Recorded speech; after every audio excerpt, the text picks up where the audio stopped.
Welcome back to Politics Tonight, everyone. We continue to bring you more developments in the polity before we get back to our interview.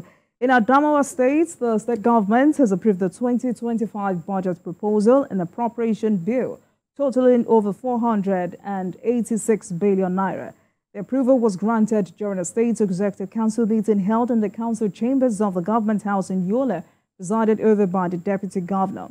The State Commissioner for Information and Strategy, James Neer, at the end of the meeting announced that the council approved a contract to procure and convert a residential property into a high court in the Madagali local government area.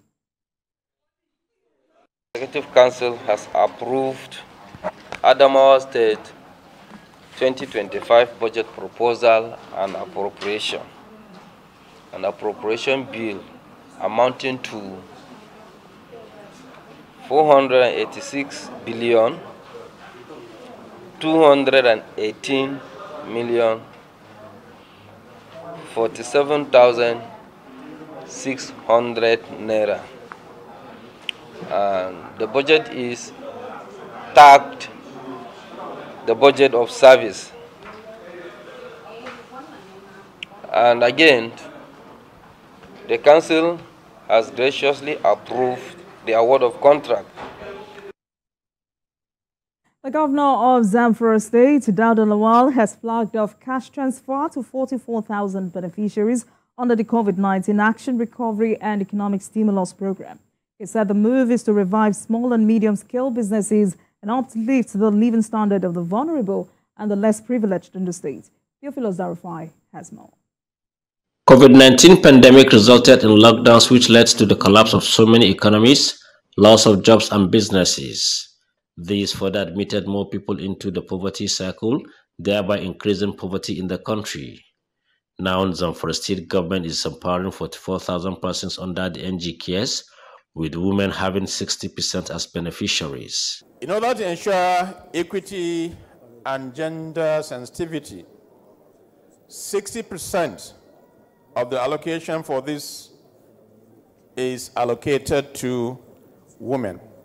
The women's share will specifically target widows, divorcees, and volunteer hospital workers who have been serving for a long period of time without any pay. The livelihood support grant is a one-off payment of 150,000 naira.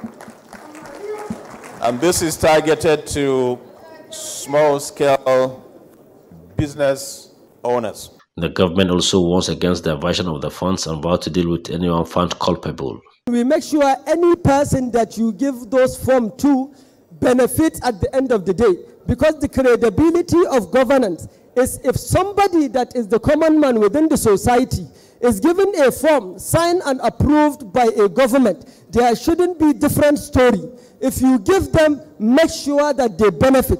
There shouldn't be somebody is given form and monies are elsewhere. We want to make sure that that credibility of this administration is put on hold.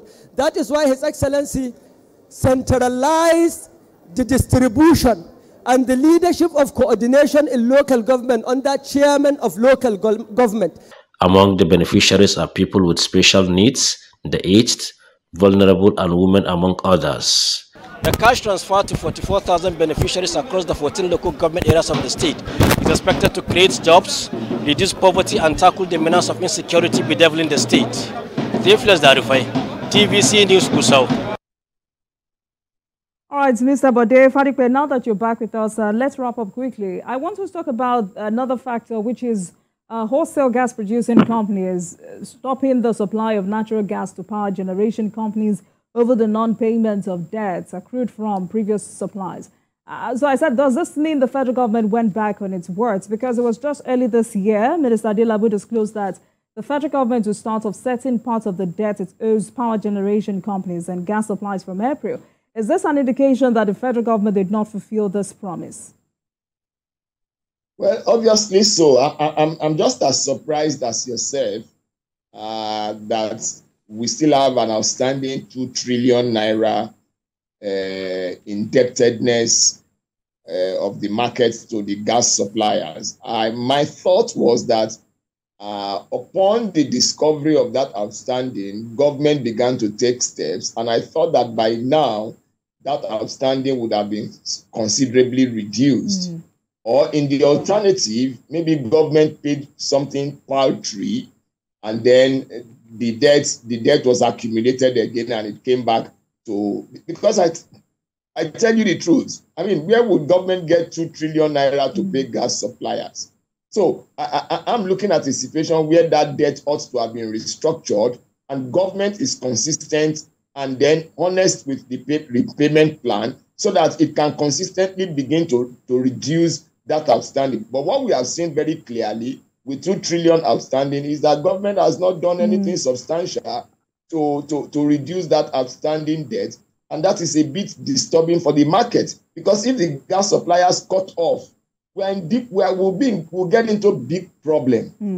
Also, there was another report that emanated from that story, and you may need to help us with this as well. Reports say there is an ongoing disagreement between the NMDPR and gas producers on who should collect the 0.5% wholesale price levy imposed on petroleum products by the PIA. So who should collect this levy? Well, I don't think the power sector should be dragged into that politics. Whoever collects it is not what the customer wants to know. The customer is not interested in who collects what levy or which levy. What the customer wants to know is, what the customer wants to see is electricity. So let government officials, let government institutions settle their papers, resolve their matters. I mean, through the accounting procedures and processes, and then give electricity to customers. I mean, that's what customers want to know. Customers are not interested in who collects what percentage. It's not of any moment to them. All right. Thank you so much for your time on the program tonight. Bode Fadikpe, CEO, Sage Communications Limited, Power Sector Policy Analyst and Advocate. Thank you so much for your time. Thank you. Thank you for having me. Right. Let's take a short break, and when we return, we will shift our attention to artificial cash scarcity in the country. Stay with us, everyone.